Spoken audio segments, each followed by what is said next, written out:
Welcome to the Monday Morning Marketing Podcast for all decision makers and action takers. Take it away, Esther. Good morning and welcome to another episode of the Monday Morning Marketing Podcast. Today we're talking about consumer behaviour in marketing. Is it really that important? So let's first of all try and understand what consumer behaviour is. It's also known as buyer behaviour. And it's where marketers normally study individuals, groups, or organisations and understand their journey through to purchasing products or services. It's not just the customer journey, but it's also understanding the emotions, the attitudes, the preferences as well, because that's also part of consumer behaviour, because it's buyer behaviour. And it's been around quite a while. Looking at Wikipedia here, and it says this emerged in the 1940s and 1950s and is a distinct subdiscipline of marketing. Yeah, it's one of those things that is really subconscious. So even when we're marketing, we don't realise that we are marketing to their subconscious. It's one of the areas that you get taught whenever you study business studies. It's one of the things that, even psychologists look at it because it goes into why people choose, how they want to see their information. Do they consume it in video format, audio format, written format? All of these things have to be taken into consideration. So it can seem very overwhelming if you haven't thought about it before now. But if you have been successfully marketing to people, then you may have inherently just hit upon the golden nugget of what your consumers are looking for and how they look for it. So we don't want to freak you out, is what I'm saying, but it is very, very important. Because if you can't identify the catalysts for buying decisions, how you expect it to spark the desire for your products in your consumer's mind? I think a lot of us do it, excuse me, without deliberately thinking about it, though, because we are consumers ourselves. So we appreciate the behaviour behind a lot of our customers anyway, because we are customers ourselves. It's just a case of trying to get into all the motivations that brought you to looking this product or service up. So that's initially the awareness that you're building up there. Then there's the interest, looking at the variations, the competitors, the USPs of each of the products or services that you're considering, and taking it all the way down to the funnel and beyond through to retention. So if you can understand all the little intricacies that take you through that funnel,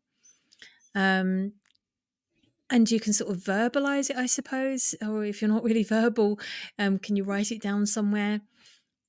Then if you can see that for yourself, you can try and sort of move it over to your potential audience as well. I think that works better for physical products. When it comes to services, like service-based industries like yours and mine, we aren't our ideal customer because we can do all the things that we sell to people. Whereas our ideal customer is someone who can't or doesn't want to or doesn't see the need to. So I think, if we were to sell a physical product that we ourselves would buy, then yes, that is possibly easier because you already, you channel into your own wants and desires and needs and think about how you buy things. But if it's a product or service that you don't use yourself, like you have cats, not dogs. So if you were to sell dog food, how would you sell it? I'm a tea drinker, not a coffee drinker. If I were to try and sell coffee, I wouldn't know where to start either. It's like, oh, is it bitter or is it sweet? I have no idea. It all smells disgusting. But, coffee, I'm talking about coffee. But so when it comes to products that we would use or services that we use, yes, we can, get into the mindset of the consumer because it appeals to us as well. But if it's a product that, in our case, like I said, if it's a service that we sell, that we already know how to use it and we already know what the benefits are of it, but we're trying to appeal to people who don't see the benefits or don't understand why they need it, that's when it can become difficult. There are other ways, though, because consumer behavior can also be monitored and tracked through focus groups. So I'm talking more primary research here. So you can conduct trials or focus panels or taste panels, or depending on what your service or product is, um, and just getting that feedback directly from your customer is going to be enormously helpful. I guess my touch points with my consumers are slightly different to yours, Esther, in that, yes, you're right. We do forget what we know and how we know it. But I meet people every single week who still don't know it. um, and so I guess for me, I can hear the question, I can hear the search terms, I can hear, the frequently asked questions that I get. And, by using that language on a regular basis throughout my marketing and promotion, it helps me better reach my audience. It's not black and white. It's not easy all the time, of course, No, but that's just in my circumstance. It won't be the same for every business, you know. But any consultant who, especially a consultant in the service industry, they'll probably find it easier because they're meeting people who don't know as much. And they will have frequently asked questions and certain topics that are covered on a regular basis, and they'll have blogs and parts of their website covering that topic, and they'll speak about it and all that sort of stuff. So, yeah, um, but you know, there's got to be a way that we can facilitate our listeners on how to understand consumer behavior and consumer, buyer behavior in general. And it doesn't need to just stop at imagining frequently asked questions. The other thing is people can ask the same question, but in different ways. that's very true. Yeah. So you got to think, you know, go maybe as part of your focus panels or taste panels, whatever you want to call them, you can say, look, this is the end result. What's the question for this end result? How would you get to this end result by your own means? And some people will go straight to the library, other people will go and do Google search or a voice search, which we also have to incorporate now into our Yes, buyer behavior. So, and some people are like me, very, very visual. I love watching videos. I much prefer watching videos.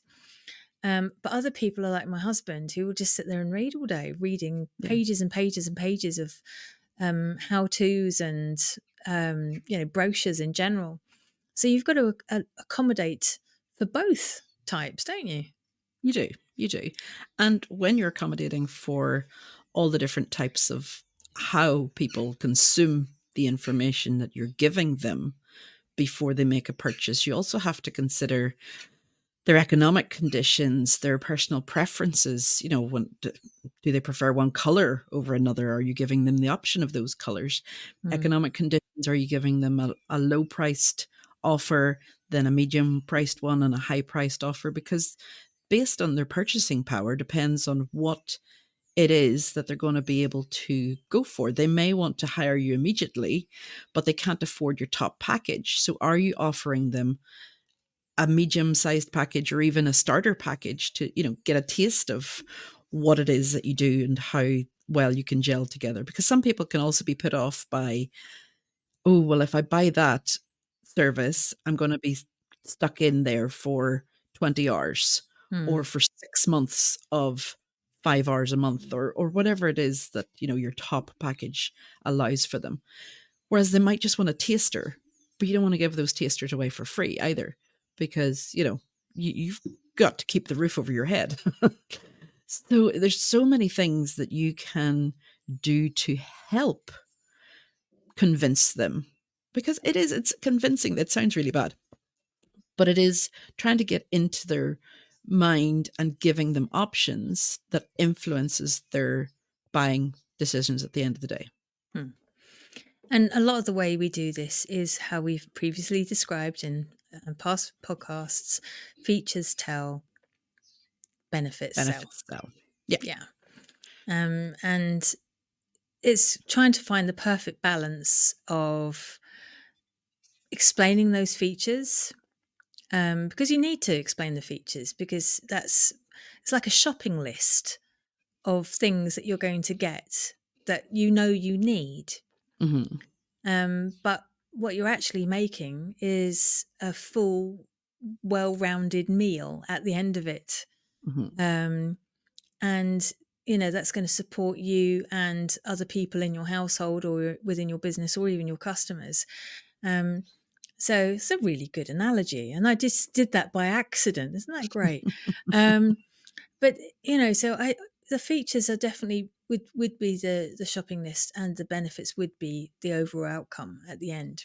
Yeah. And how do you put that across? Well, again, because we're all marketers who are listening to this podcast. If it's not marketing you want to listen to, you're definitely on the wrong podcast. Um, at the end of the day, our audience wants to know what's in it for them. They're Yeah. giving up their time to look at your post, read your blog, open your email, visit your shop. What's in it for them? And all of us get tire kickers and browsers and that sort of stuff, but we can still entice them with something. And it was such a valuable message you just mentioned there, Esther, about um, remembering to make a smaller packages or little small incentives, or ebooks or downloads or something like that, just to entice people, just to get people excited and to better remember your brand, because even that's a small bit of consumer behavior, because they've got an instant gratification, like immediate gratification. And if we can feed that, I'm trying to think, what's the feeling you get? So like oxytocin. What's the word I'm thinking of? Is it not that? Like the Mm, happiness? the happiness, yeah, the general happiness. Um, and it's a better word, and somebody's going to say it, they're going to send it in through messages now. And it's just, if you can give that feeling to somebody really really quickly with your product or your service, you've got a much better chance of bringing them all the way down the sales funnel, right down to retention. And better still, they then become your ambassador and your advocate for your brand and for your business. And that's Yeah. how important consumer behavior is. Yeah. And you mentioned something there too, that whether they walk into a physical shop or read your email, or, there's the different places that people buy Mm, has to have an impact as well. Just because a supermarket sells clothes doesn't mean you're going to buy their clothes there. no. Just because, like, we have a physical office, but it's not one that usually receives people in because we work from home. But we have had clients come and say, no, I want to meet you in your office to see where the magic happens.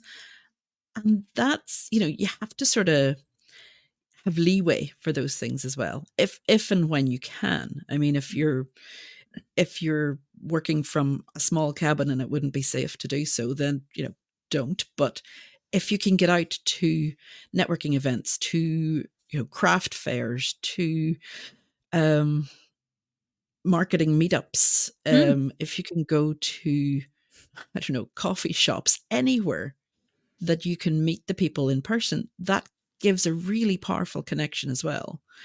Because yeah, you'll go to the supermarket and buy your groceries because you need to eat. But when it comes to other products and services that you're not dependent on to survive, mm. as much as food and drink, then it does come down to people versus brands, or people versus big companies. So do try to put your personal touch on it. So we've discussed how important it is and all the various areas that we need to sort of tap into. So let's start discussing how we can actually study consumer behavior or buyer behavior ourselves. What tools and capabilities do we have that will enable us to do this? Well, I've already touched on one, and that was primary research or market research in general. And obviously, there's two different types. There's primary and secondary. Secondary tends to be less up to date, but still very useful. Gives you a benchmark or at least a small barometer of the consumer behaviour that you potentially have out there. But primary research is something that you organise yourself. You get a third party in. Very difficult to run it yourself, but you get a third party in who reaches out to your audience and does surveys and focus groups and everything else. Um, and they conduct observational surveys and studies, and they really understand everything, pain points, your customer journey, uh, keywords and search terms that you would use for products and services. And they'll also understand the language that you're using as well by testing it. So, can you think of any others, Esther? Oh, yes, your analytics. Definitely. Yeah. Go to your Google Analytics, GA4, your social media analytics, analyze where your sales are coming in through. If you have a physical shop, um, can you analyze, keep a record of whether the people coming in, the foot traffic is majority female or male, what sort of age range, those sorts of things can all be very useful when it comes to monitoring the data and seeing what demographic you're actually reaching, Mm. because you may be surprised that you may think your product or service is best suited for people that are like you and people the same age as you, but you might find that younger people or older people are picking up on it more than people your own age. So doing the deep dive into your analytics is really important. And I do recommend that once a month. I just thought of another one actually. You've got industry reports. Hmm. Like social media marketing world does a report every single year, but whatever industry you're in, there will be a report in a national or international, worldwide um, report on trends and latest news and updates, and that will give you an insight as well of how your audience is finding your business, using your business, and whether certain areas of the world are having less shopping or more shopping. It really Hmm. depends on your industry again.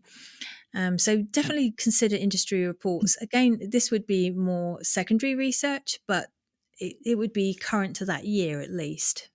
Yeah. And another one would be feedback. Yeah. So feedback through reviews, through asking customers directly, through comments on social media, comments on your website. This can really help you gain valuable insights into existing customers Mm. and consumers so that you're able to better serve new ones. So you can see what their preferences are, what motivated them to buy, how did they find you. All of these things will help you in the long term. And then, of course, you've got A/B testing as well. So you could be trying a certain video format, or you may move from doing maybe Instagram Reels to moving over to YouTube and trialing that for a while. And that's all A/B testing. It doesn't have to be just done through ads, which is what I know a large amount of people think it's just done through ads. It's not. You can just do it organically as well. But that's something that you would have to explore yourself, and you'd have to gain benchmark it and make sure you're monitoring it appropriately. Yeah. So we've given you so much information in this podcast. So we don't want you to feel bogged down or feel that, oh, it's not something else that we have to do and we have to. It's something that you're already doing if you have your buyer persona set up, if you have your review, if you are reviewing your analytics every month, if you are making sales, you're Mm. already attracting consumers. We just want you to hone in on what is really important for those consumers. And it could be ethical, it could be financial, it could be, there's such a wide variety of things that could affect them. It could be that you take cash payments or credit card payments or, flexible payments. All of these things can become a big factor. But if you don't look at the statistics, if you don't hone in on who your true customer is, then you could still be shooting in the dark when it comes to your marketing campaigns, your, like Melanie said, organic or paid for.